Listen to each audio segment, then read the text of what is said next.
전에 우리 잠원동에 교회 개척했을 때 코미디언 중에 구봉서 씨가 우리 교회에 와서 간증을 했습니다.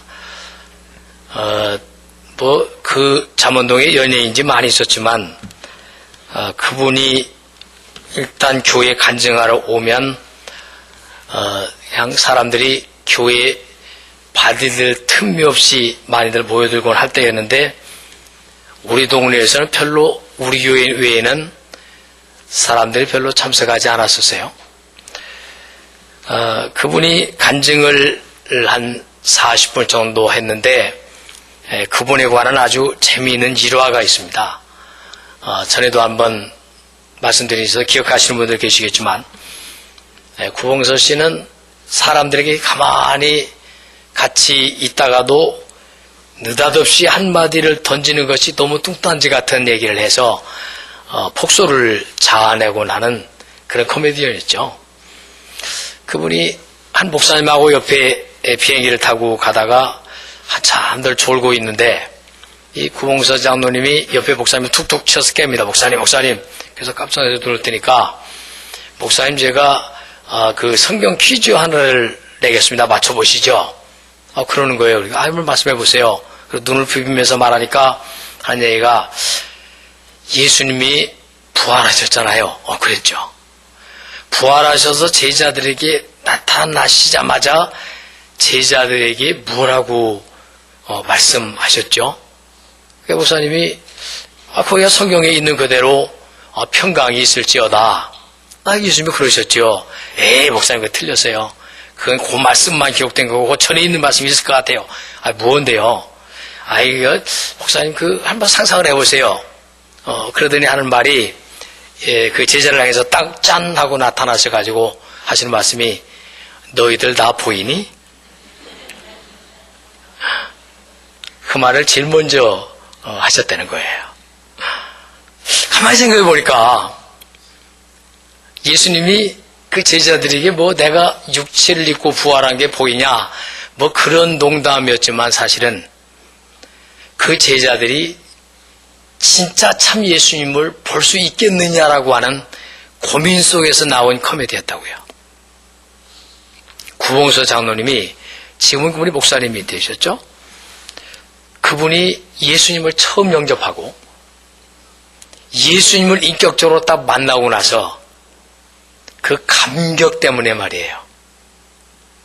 실패도 하고 넘어지기도 하고 부도나기도 하고 그 어려운 얘기들 마지막 죽음 직전까지 해서 낭떠러져서 추락했던 날이 내용이며 그분의 간증을 듣다 보면 한 권의 소설책 같죠.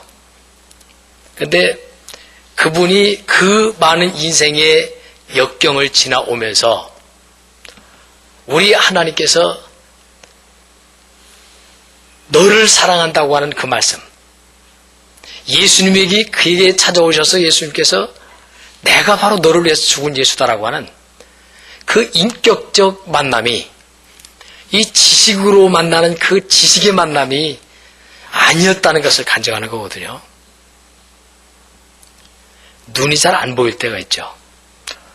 우리 전도사님 좀 꽃다발 하나 있나요? 네?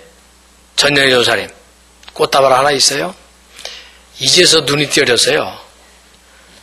오늘 생일 만난 우리 홍성배 형제가 저 뒤에 와 앉아 있는데 안 왔다고 어떻게 해서 이러는 바람에 생일 축하 안 해줘요. 지금 축하합시다. 자, 홍성배 형제 생일 축하합니다. 박수 한번 해주시죠. 네.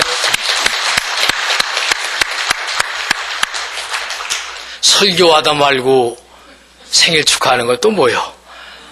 그런데 사람의 눈이라는 게 뒤에서 안내하는 사람들도 홍성배 형제를 못 봤고 나도 아까 이렇게 하면 나 안 보였는데 기도 시간에 짠 하고 나타나는지 지금 보여서 사람의 눈이라는 게 믿을 수 있는 게 아니다 하는 걸 또 한 번 실감을 해요. 사도 바울의 일생 중에서요, 그의 인생에 가장 획기적인 대사건이 있다면 다메섹 도상에서 예수님을 만나는 것이었어요. 어쩌면 그가 예수님을 못 만났더라면 영원한 악당처럼 살다가 하나님 앞에 버림받았을 거예요. 그는 악당이었어요. 얼마나 젊은 청년이, 새파란 젊은 청년이 정의감에 불타고 자기 의에 사로잡혀 있는지 예수 그리스도의 예수자만 나오면 이를 갈았어요. 왜냐하면 그는 자기가 신봉하고 있는 유대교, 아브라함의 후손 다윗을 통해서 이 위대한 나라를 세우실 하나님의 구약에 나타낸 위대한 나라를 세우는 일에 앞장서야 될 그 사명감, 거기에 사로잡혀가지고 그것을 반대하거나 그 일을 어그러뜨리는 자를 가차없이 제거해내는 굉장한 사명을 가졌던 한 젊은 율법학자. 그들은 굳게 믿었던 것 하나가 하나님 앞에 우리 유대인 전체가 하나님께서 주신 계명을 단 한 개도 어그러뜨리지 않고 전 유대인이 완벽하게 다 지키고 순종하는 그날 다윗의 후손으로 올 메시아가 온다라고 믿는 교리에 집중하고 있었거든요. 그래서 그들은 사명감을 가지고 죄를 범하는 사람을 색출해다가 처형하는 일에 앞장섰고, 그들은 안식일을 범하는 사람들을 잡아다가 돌로 쳐 죽였고, 하나님의 계명을 어기르뜨는 이 사람이 한 사람 문제가 아니라 이 한 사람 때문에 유대인 전체의 소망인 메시아가 이 위대한 나라를 세워서 세계를 통치할 위대한 나라를 세우는 일에 장애물이라고 생각하는 그 굉장한 사명감 때문에 그들은 막 이를 갈면서 눈을 벌겋게 뒤집어 쓰고 다니면서 안식일을 범하거나 죄를 범하거나 계명을 범하는 사람을 색출해내는 일을 그들은 사명으로 삼았습니다. 그래서 그걸 사명이라고 생각했죠. 그걸 굉장한 의무라고 생각했습니다. 그래서 그들은 찾아다니면서, 그래서 돌아다니다 보니까 누가 제일 큰 압초냐면 예수라는 젊은이가 나이 30에 젊디 젊은 나이로 나타나가지고 갈릴리에서 시작해서 예루살렘까지 온통 복음이라고 하나님의 말씀을 전하고 떠들고 다니는데 안식일을 펑펑 자기네들의 기준으로 보니까 어그러뜨리거든요. 절대로 그들은 소가 웅덩이에 빠져서도 안식일에는 건져내지 않습니다. 그들은 이렇게 걸어가는 거리도 몇 킬로 이내로 걷도록 되어져 있는 규정이 있습니다. 물건도 몇백 그램까지만 들 수 있도록 규정이 되어 있습니다. 음식도 무엇을 먹고 무엇을 먹지 말도록 되어 있는데, 이 예수라는 젊은이가 나타나가지고 자기네들의 그렇게도 하나님 다음으로 믿는 그런 게 율법과 율법을 해석해 내놓은 미슈나라고 하는 그 계율과 그걸 세부적으로 또 구분해내는 탈무시라고 하는 생활 규범서, 이런 것들로 수천 년 동안 이루어왔던 그들의 한 점도 오차가 없다고 생각하는 그 계명과 율례를 예수님이 딱 밟고 지나가거든요. 안식일날 환자를 막 고칩니다. 제자들과 함께 길을 지나다 배가 고프니까 제자들이 밀리삭을 비벼서 그 생 밀리삭을 먹습니다. 그래서 예수님이 따집니다. 어떻게 안식일날 그런 일을 하게 되느냐, 우리 전통적으로 못하도록 되어 있지 않느냐라고 따졌을 때 예수님께서는 하시는 말씀이 한 가지였습니다. 아버지께서 일하시니 나도 일한다. 사람이 소가 웅덩이에 빠져서 죽어간다면 안 건지겠느냐?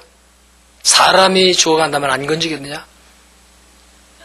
생명운동은 노동이 아니고 우리의 욕망을 위해서가 아니라 생명운동은 하나님을 위한 일이고, 생명운동이 아닌 인간의 욕망을 위해서 일하는 일은 금한 것이라는 그 대원칙을 말씀하신 거거든요. 하나님이 원하시는 생명 구원하는 일과 생명을 성숙시키고 훌륭하게 만드는 일은 하나님의 일이기 때문에 그것은 주일에 해야 될 일로 권장하고, 인간의 욕심으로 해서 하는 일은 금지시켰단 말이죠. 이게 안식일 성의를 지키는 규범이에요. 그 대원칙을 주님이 가지고 계시는데 이네들은 사이드에서 인간이 만들어 놓은 규범에 사로잡혀 있기 때문에 충돌할 수밖에 없는 그런 현상이었죠. 이 사울이라고 하는 사람, 굉장한 사명감에 불탔던 사람입니다. 이 사람이요, 자기가 앞으로 유대교를 지도하고 이끌어갈 만한 아주 대단히 뛰어난 엘리트 중에 엘리트였습니다. 그 당시에 최고의 율법 지도자였고 스승이었던 가말리엘이라고 하는 위대한 스승 밑에서 수지자로 자라났던 정말로 사랑받던 제자 사울이었습니다. 뛰어난 사람이었습니다. 그리고 가문도 아주 출중해서 천박스러운 가문에서 태어나지 않았습니다. 아주 가문이 있는, 계보가 있는, 그리고 다른 사람들에게 정말로 내세울 만한 굉장한 가문에서 태어난 그 사람이 바로 사울이었습니다. 문벌 중에 문벌, 학벌 중에 학벌, 열심 중에 열심, 그리고 소속한 계파는 바리새파에 속했던, 그 당시에 가장 큰 규모로 존재했던 사두개파나 그런 여타의 비교할 수도 없는 만큼 최고의 권한을 가지고 있었던 바리새파 중에 바리새인이었습니다. 그런 사람이었죠. 어디다 대놓아도 한정 흠이 없는 사람이었습니다. 그런데 그가 지금도 대제사장으로부터 직인 찍어 받아가지고 온 예수 믿는 사람들을 체포해다가 처형해야 될 굉장한 사명감에 붙어가지고 지금 다메섹이라고 하는 도시를 향해서 달려가고 있습니다. 다메섹에 가면 예수 믿는 사람들이 몰래 비밀 회동을 해서 모이고 있는 사람들을 잡아다가 이제는 처형할 근거를 가지고 체포하러 가는 중입니다. 그때에 다메섹 가는 길가에서 부활하신 예수님을 만납니다. 일생일대에 획기적인 사건이 그때부터 시작됩니다. 지금까지 그가 생각했던 예수, 지금까지 그가 살아왔던 신앙은 이 머릿속에 있는, 생각 속에만 들어있는 지식적 의미밖에 없었습니다.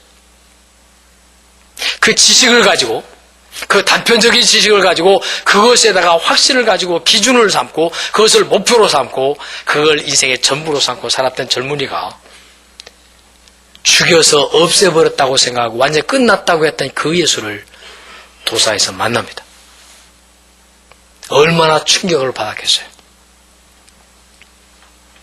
그때 예수님 앞에 그는 그 부활하신 예수님에게서 하늘로부터 내려오는 강렬한 빛이 너무 강하고 그 빛 앞에 꼬꾸라져서 그는 눈을 뜨지 못하고 실명해버립니다. 아무것도 먹지도 못합니다. 너무 충격을 받아서. 그리고 하늘에서 들려오는 음성을 듣습니다. 사울아, 사울아, 네가 어찌하여 나를 핍박하느냐? 라고 하는 주님의 음성을 들으므로 그는 그 자리에 무릎을 꿇고 누구십니까? 나는 내가 핍박하는 예수다. 말씀하시는 그 음성 앞에 눈을 멀어버리고 밥을 먹지 못하고 3일 동안을 물 한 방울 마시지 못한 채 다메섹 도시로 끌려 들어갑니다. 그 당시에 길을 가던 사람들도 소리는 들었지만 아무것도 보지 못했습니다. 사울은 눈을 떴지만 보지 못하는 맹인이 됐습니다. 부축받아가지고 유다라고 하는 사람의 집에 들어갑니다. 유대인이었겠죠.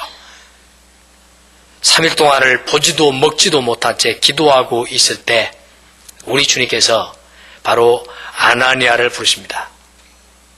사랑스러운 제자 아나니아를 불러서 저 직가라고 하는 그 도로에 가면, 그 거리에 가면 거기에 다메섹에서 온 사울이라고 하는 청년이 눈을 뜨지 못한 채 3일 동안 금식하면서 기도하고 있을 것이니까 네가 가서 만나서 그에게 안수해주고 사명을 부여해 주어라.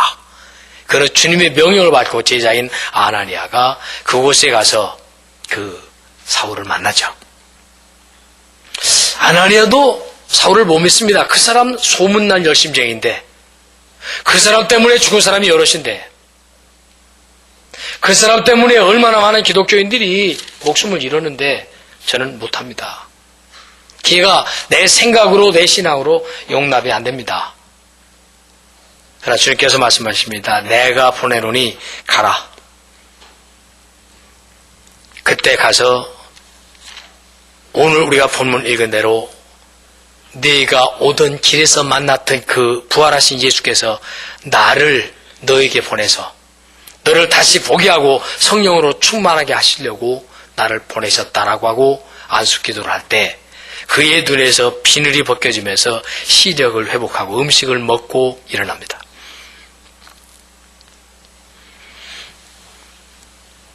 사울이 바울로 변하는 순간입니다. 인간 사울이 하나님의 사람인 바울로 변하는 순간입니다. 우리요, 오늘 이 본문 말씀을 중심으로 해서 우리가 배우려고 하는 건 뭐냐면, 오늘 이 말씀을 통해서 우리에게 주시고자 하는 하나님의 의도가 뭐인고 하면, 눈이 열린 사람들, 무슨 눈이 열렸느냐는 거죠. 그 말씀으로 오늘 제목을 잡고 함께 은혜를 간단하게 나누려고 합니다. 예수님을 만나고 나면 대부분의 사람들이 어떤 눈을 뜨는가 하면, 예수님이 보이면 예수님을 통해서 믿음의 눈이 열립니다. 예수님이 아니면 믿음의 문이 전혀 보이질 않아요. 여러분 생각해 보십시오. 우리의 미래에 관해서 여러분들은 분명한 무엇인가 보고 있습니까? 약속이 있습니까? 누군가가 여러분들에게 내 미래를 이런 것이다라고 확정을 주신 일이 있습니까? 하도 답답하니까 점쟁이를 찾아가고요. 하도 답답하니까 소위 예언하는 사람을 찾아갑니다. 기독교인들은 체면상 점쟁이를 못 찾아가니까 기독교 점쟁이인 예언을 한다는 사람들을 찾아다닙니다. 그리고 거기서 머리를 들이밀고 예언을 해달라고 합니다. 우리에게 불안합니다. 미래가 안 보이기 때문에. 우리 미래가 어떻게 펼쳐질는지를 전혀 알 수 없기 때문에 너무너무 답답해서 우리 앞에 놓여져 있는 미래를 불안함으로 쳐다보고 있지, 믿음으로 이것이다라고 할 만한 것은 아무것도 없습니다. 근데 놀라웠게도 성경에서는 예수님만이 그 미래를 우리에게 믿음의 눈으로 보여주십니다. 뭐라고요? 구체적으로 네가 어떻게 이루어질 것이다라고는 넌 볼 필요가 없다. 그건 또 확실하지 않다. 왜냐면 언제나 가변적이니까, 변수가 있으니까. 단지 나는 너를 떠나지 않을 거다. 그리고 내가 너를 반드시 좋은 방향으로 목적으로 이끌 거다. 너는 나와 함께 존귀하게 될 거다. 나는 너를 참말로 존귀하게 하나님 앞에 세울 거다라고 하는 그 미래의 실제적 권한과 실제적 능력을 가지신 예수님이 우리의 진정한 믿음의 대상이 된다는 것을 알게 되는 거예요. 우리들이 자꾸만 얼마나 바보 같은 거 하면, 미래에 어떤 것이 내 앞에 이루어질까? 미래에 어떤 것이 나를 기다리고 있을까? 미래에 나는 어떤 모습으로 서 있을 것이라고 하는 막연한 현상적인 것을 믿으려고 하는 그런 우매함이 있습니다. 그것이 여러분 그대로 이루어지던가요? 아니요. 그것은 믿을 수 있는 것도 아니고 그대로 이루어지는 것도 아닙니다. 그건 가변적입니다. 고정적으로 꼭 그렇게 된 대로 착착착착 이렇게 기계 돌아가듯이 시계침 돌아가듯이 그렇게 곧다 탁탁탁 이루어지는 게 아닙니다. 우리 인생은 성경에 그렇게 되어진다고 약속한 것이 한 군데도 없습니다. 길도 여러 가지 길 있고 방법도 여러 가지 방법이 있고 결정도 여러 가지 결정할 수 있는 방법이 우리 앞에 수없이 놓여 있습니다. 그것을 어느 것이 내 기다라고 정해져 있는 것이 아닙니다. 인생의 길은. 거기에는 하나님께서 너를 이 길로 인도하시고, 내가 이 길로 갔을지라도 이렇게 인도하시고, 내가 이렇게 실수했을지라도 이렇게 인도하시고, 내가 이렇게 실패했을지라도 다시 이렇게 출발하시고 하는 모든 주도권과 미래에 대한 확정은 예수님에게 있지, 길과 방법이 있지 않다는 사실을 우리가 빨리 알아야 됩니다.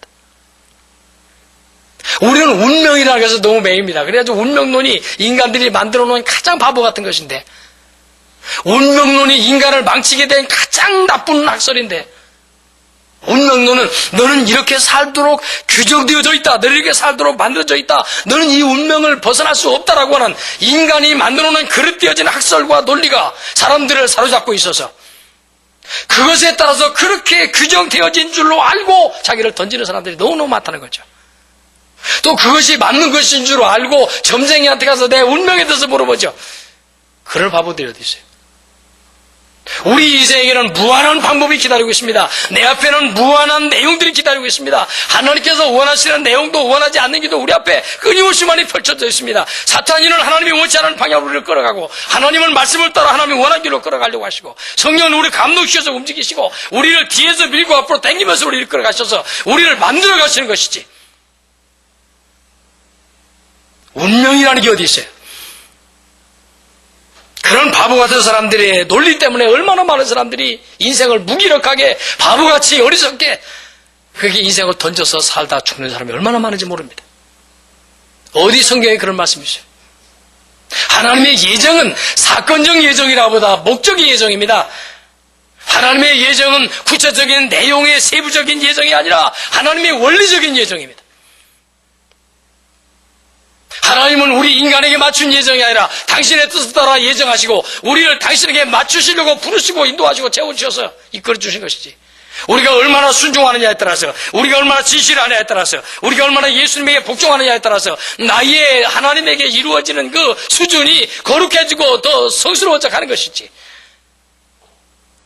오늘 내가 신호등을 무시하고 차를 달리다가 차 부딪혔다, 아, 이것도 이렇게 되라는 예정이야? 이것이 무슨 운명이야? 그런 바보 같은 일이 어디냐 말이야. 운전하다가 옆 사람과 부딪혀서 싸움박질을 하고 막 치고받겨가지고 경찰서 가서 사주서 쓰면서 뭐라고 말해요? 아, 오늘 이럴 줄 알아서 내가 어제 꿈자리가 사납더라니. 그런 바보 같은 소리가 어디 있어요? 자동차가 부딪혔다 그러면 부딪혔을지라도 주님께서는 거기에 뜻이 있습니다. 네가 좀 억울할지라도 네가 잘못했다라고 말해라. 네가 잘했을지라도 서로 양보해서 서로 예수 그리스도의 덕을 세우라. 그렇게 말씀하시는 게 하나님의 뜻이지. 멱살 붙잡고 엎어서 붙이고 싸움박질해가면서 그래놓고는 하나님께 욕을 돌리고 사탄의 뜻을 이루어주는 것이죠. 이해가 되십니까 뭔지? 얼마나 많이 우리가 복음을 잘못 이해하고 있는지, 얼마나 많이 신앙을 잘못 알고 있는지, 내가 선택하기 위해서 내가 책임을 져야 될 일이 있고, 우리 주님이 우리에게 목적하시켜서는 하나님이 책임져야 될 부분이 있고, 그런 나를 제치시라고 깨뜨리고 변화시켜서 나로 하여금 무릎 꿇게 하고 하나님이 원하시는 걸 가도록 이끌어 주시려고 하는 것이 하나님의 적극적이고 능력 있는 원칙이시지, 사울이가 율법에 집중되어 있었습니다. 그는 하나님의 공의에 집중되어 있었습니다. 인간의 의에 사로잡혀 있었습니다. 그런데 주님이 보실 때 너는 지금 너 자신의 의에 사로잡혀서 너 때문에 내가 안 보인다는 것입니다. 너의 의와 너의 자부심과 너의 정의로움과 내 잘났다고 하는 내 생각과 지식이 너를 가로막아서 내가 안 보인다는 것입니다. 그게 주님이 나타나신 것이죠. 나 좀 보아라. 너 나 보이니? 그 말. 사울아, 내 음성 들리니 지금? 내 얼굴 보이니?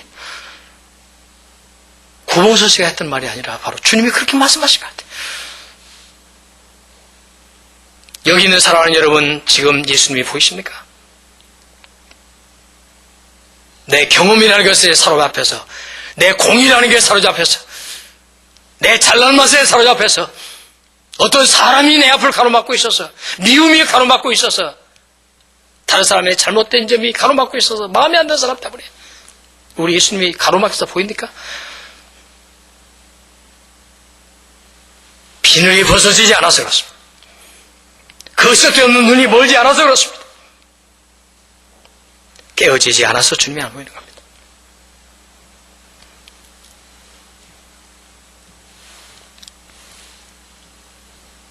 여러분이 잘 아시는 얘기를 할 수가 하겠습니다. 믿음의 눈이란 예수님을 만났다는 눈을 말합니다. 믿음의 눈이란 예수님이 원하시는 것을 보았다는 것을 말합니다. 믿는 생활이란 예수님이 원하시는 길로 선택해서 가는 것을 믿음의 생활이라고 말합니다. 어떤 학자는 이런 얘기까지 합니다. 수천 년 전에 살았던 아브라함이 하나님의 부르심을 듣죠. 내 아들 이삭을, 독자 외아들을 모리아산에 가지고 가서 번제단 위에 번제로 드려라. 사지를 자르고 내장을 꺼내서 버리고 더러운 것은 버리고 각을 떠서 그 장작 위에 올려놓고 불 태워서 하나님 앞에 제물로 드리라. 여러분, 하나님이 그렇게 잔인한 하나님이라고 생각하면 오산입니다. 그렇다고 해서 그 자식을 안 바쳐도 적당히 모든 것이 수용되리라고 생각해도 오산입니다. 이건 무엇을 의미하냐면 나중에 이스라엘에 조상되어졌던 아브라함 너의 후손들이 너희의 죄악을 용서 안 받고 하나님 앞에 올 수 있는 유일한 길은 번제를 통해서 들어오는 문이 열리는데 그 번제의 문은 예수가 앞으로 이렇게 죽어야 한단다. 예수가 이렇게 너희들을 위하여 나 하나님에게로 올 수 있는 길을 열어주는 번제물이 돼야 한단다라는 것을 예표해준 대표적 원리로 번제물로 삼는 내용입니다. 이해가 되십니까?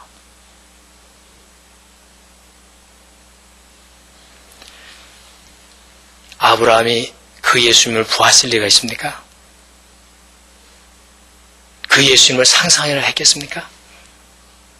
천년 이후에 오게 될 그 사건을 그가 어떻게 이해나 했겠습니까?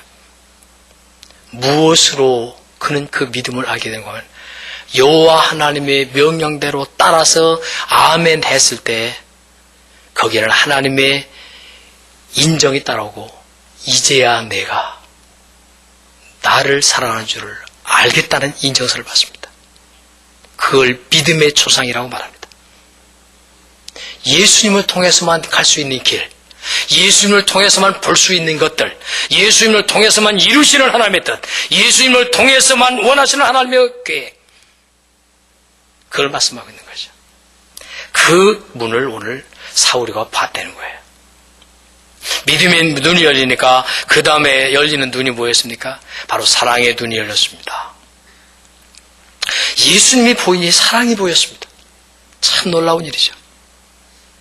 옛날에는 어떻게 하면 저 인간들이 율법 안 지키는 저것들을 갖다가 사로잡아서 없애버려야 빨리 우리가 원하는 걸 이룰 거라고 해서 자기중심적인 모든 결정을 내렸던 사람이었는데 이제는 그와 달리 어떤 사람이 보이냐면 율법을 지키지 못하고 죄 짓고 하나님 떠나 사는 사람들의 영혼이 보인단 말입니다.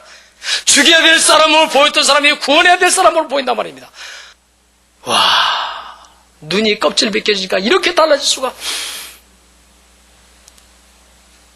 처형해서 없애버려야 될 존재로 생각했던 그들이 불쌍한 사람으로 보이면서 그들을 그리스도 안에 끌어들여 그들에게 복음을 주어서 그들로 하나님의 사람이 되어야 되겠다고 하는 사랑의 열정으로 바뀌는 위대한 사람으로 바뀌었다는 거예요.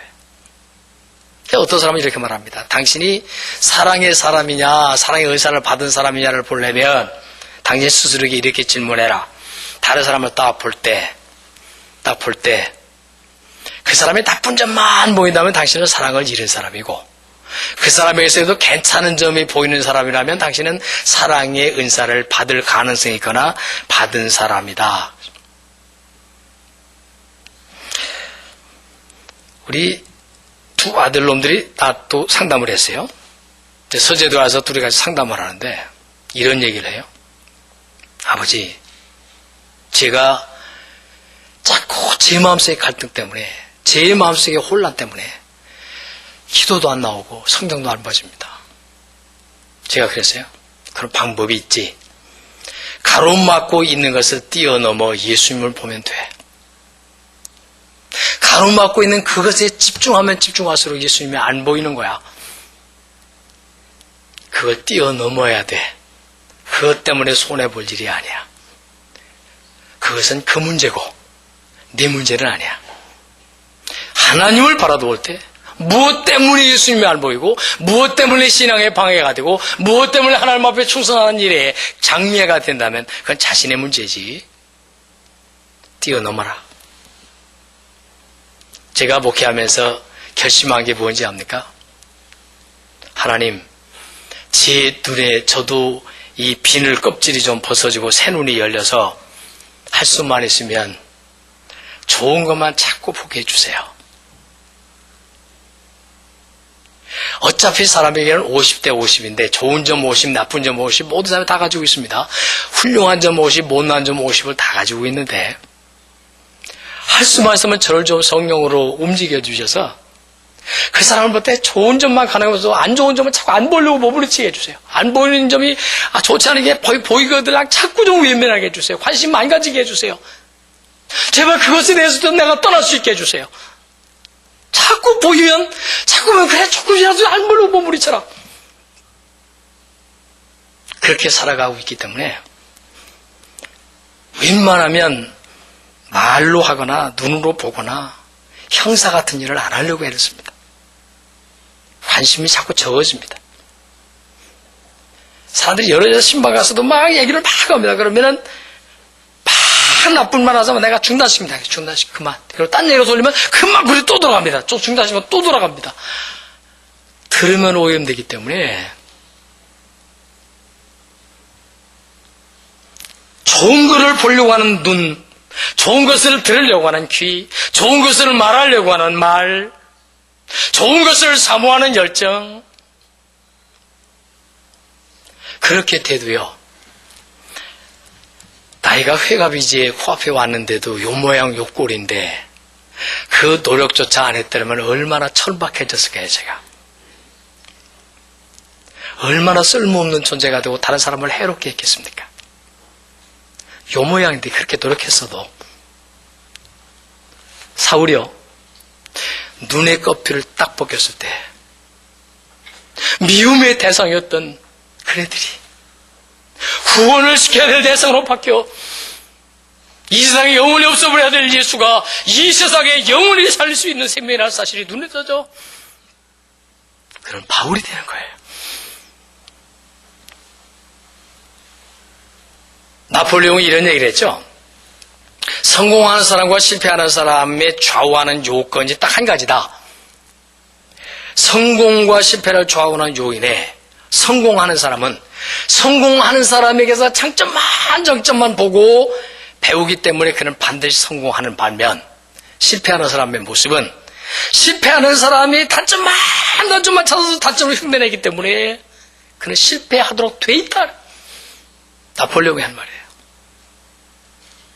하나님을 안 믿는 사람도 이 정도로 깨닫고 이 정도로 적용하는데 하나님을 믿는 하나님의 자녀들이 돼가지고 우리의 꺼풀이 벗길 걸 벗겨내버리고 새 시야가 열려서 새로운 귀가 열려서 주님이 원하시면 쳐다보고 원치 않으면 바라보지도 말고 주님이 원하시면 듣고 원치 않으면 듣지도 말고 주님이 원하시면 말하고 원치 않으면 말하지도 말고 주님께서 가라 하면 가고 주님이 가라고 하는 길이 아니면 가지 말고 이렇게 순종함으로써 성숙도에 갈 때 그것이 하나님의 나라를 이루고 하나님이 우리 인생을 예배해 놓으신 대로 우리를 끌어올리시고 하나님이 준비하신 것을 우리가 차지하게 하고 하나님이 우리에게 선물해 놓으신 그 선물의 축복이 우리에게 실현돼서 이루어지게 하고 그게 오늘 본문이에요. 아나니아 주님 싫어요. 나 저 사울 저 사람 나 안 갈래요. 내가 하필이면 납니까?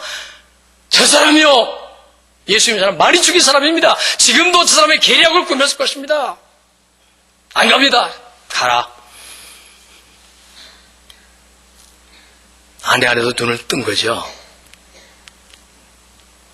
사울이 눈을 뜬 거죠. 제자들이요. 사울이 와서 나도 예수를 믿는 사람이 들어왔을 때 제자들이 다 거부합니다. 난 당신을 받아들일 수 없어. 그럴 때 그 유명한 바나바가 그에게 대변인이 되어주죠. 이 사람은 예수님을 정말 만난 사람이에요. 이에게서는 예수의 냄새가 나요. 이 사람의 눈이 예수님을 닮았고 이 사람의 가슴이 예수님을 닮았고 이 사람의 입에 나오는 말이 예수님이 나오고 이 사람의 삶이 예수님의 모습을 닮았습니다. 이 사람 변화됐습니다. 인정되어졌죠.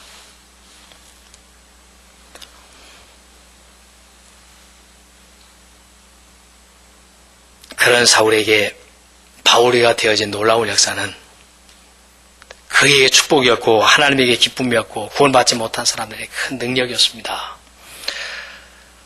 우리가 잘 아시는 찬송가를 가장 많이 썼던 훌륭한 인물 중에 한 사람이 있죠. 파니 크로스비라고 하는 훌륭한 한 믿음의 여종이 있어요. 그분은 태어난 지 6개월 만에 소경이 됐어요. 앞이 안 보였습니다. 시각 장애인이 되어버린 다음에 그는 굉장한 달란트와 은사를 가지고 있었지만 재능을 발휘할 수가 없었습니다. 어둠 속에 아무것도 할 수 없었습니다.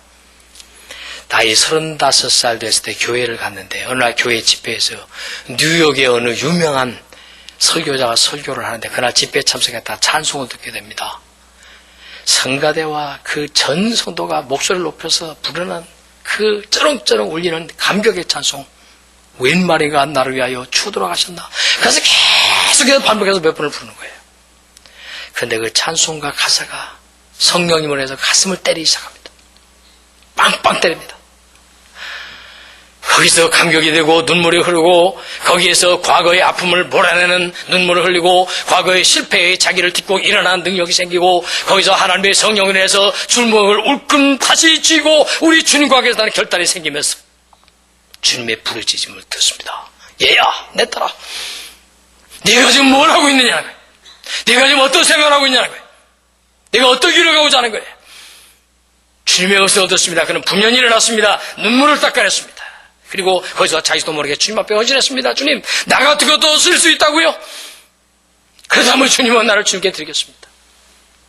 주님께 헌신합니다. 인생에 대해 역전이 벌어지죠. 그 순간 자기도 모르게 마음의 뜨거운 감동 때문에 성령의 감동으로 그는 영적인 눈이 활짝 뜨여지고 육신의 눈은 안 떠졌어도 예수님이 보입니다. 그리고 시를 쓰기 시작합니다. 그래서 첫 번째 쓴 찬송의 작사가 바로 자비한 주께서 부르시네 부르시네 부르시네. 사랑의 햇빛을 왜 버리고 너는 멀리 도망가냐. 주께서 부르신다 부르신다 지친 자 부르신다. 주께서 쉬라 하신다 쉬라 하신다. 그 유명한 찬송을 쓰죠. 그게 최초의 주님의 음성을 듣고 작사한 처음의 작품입니다. 그는요 일평생 살면서 95세까지 살면서 무려 찬송과 곡을 가사를 8,000개를 씁니다. 하나님을 본 사람들, 예수님을 보고 만난 사람들 반드시 인생이 역전됩니다. 예수님을 만나 주님에게 쓰임받도록 자기 자신을 헌신한 사람들, 그의 인생은 어떤 역경에도 불구하고 어떤 약점에도 불구하고 어떤 잘못과 스스로의 못난 모습이 있음에도 불구하고 주님께 그를 높이 들어 쓰심을 믿으시길 바랍니다. 그게 우리 믿는 자들에게 주어진 최고의 특권입니다. 여러분 약점 때문에 주저하십니까? 그 약점 주님이 용서하셨으면 딛고 일어나시기 바랍니다. 여러분의 실패, 그것이 평생 붙잡고 여러분의 실패의 길로 끌어가고 있습니까? 사울아 사울아 네가 어찌하여 나를 핍박하느냐. 왜 그 짓을 계속하고 있냐. 내가 너를 들어 쓰려고 하오니 너는 내게 오라는 것입니다. 그래서 바울사도는 평생 그의 서신에서 나는 주님께 붙잡힌 바 된 그것, 우리 하나님에게 붙들 바 된 나, 예수 그리스도의 종되어진 나, 그분에 의해서 살 의미와 가치가 있는 나, 그분을 떠나서는 나는 존재할 의미가 아무도 없는 나, 그렇게 끝없이 고백합니다. 주님과 함께 어제보다도 다른 오늘이, 작년보다도 다른 올해가, 올해보다도 다른 내년이 저와 여러분들의 생애 동안 이루어져서 영적으로 눈이 열려지고 하나님의 승리가 우리를 통해서 이루어지고 하나님의 기쁨이 저와 여러분들에게 열매가 되어주시기를 예수 그리스도 이름으로 간절히 축원합니다. 기도하겠습니다. 살아가시는 나의 주님 감사합니다. 정말로 쓸모없는 저희를, 도저히 가망성이 없는 저희를, 아무리 봐도 악하기만 한 저희를 오늘 또 부르셔서 주의 음성 가운데 이끌어 주심을 감사합니다. 주의 말씀으로 저희들을 붙들어 주셨음을 감사합니다. 영화로우신 아버지 하나님, 이 시간 저희 마음을 주님께 드립니다. 우리의 경험과 지식을 주님 앞에 드립니다. 우리의 인생을 주님 앞에 맡겨드립니다. 사탄이가 만들어 놓은 운명론, 사탄이가 유혹하는 타락의 길, 사탄이가 만들어 놓은 저주의 길을 걸어가는 우리의 발걸음을 돌이키시려고 지금도 사울아 사울아 부르셨던 주님, 우리를 불러주심을 감사합니다. 주님에게로 발걸음을 옮기고 주님에게로 마음을 옮기고 생각을 옮기고 생애를 즐기게 옮겨드리는 위대한 출발이 오늘 이 자리에 있는 하나님의 사랑스러운 자녀들에게 있어지게 하여 주시고 출발되게 하여 주시옵소서. 하나님께 영광을 돌려드립니다. 우리 주님 예수 그리스도 이름으로 기도하옵나이다. 아멘.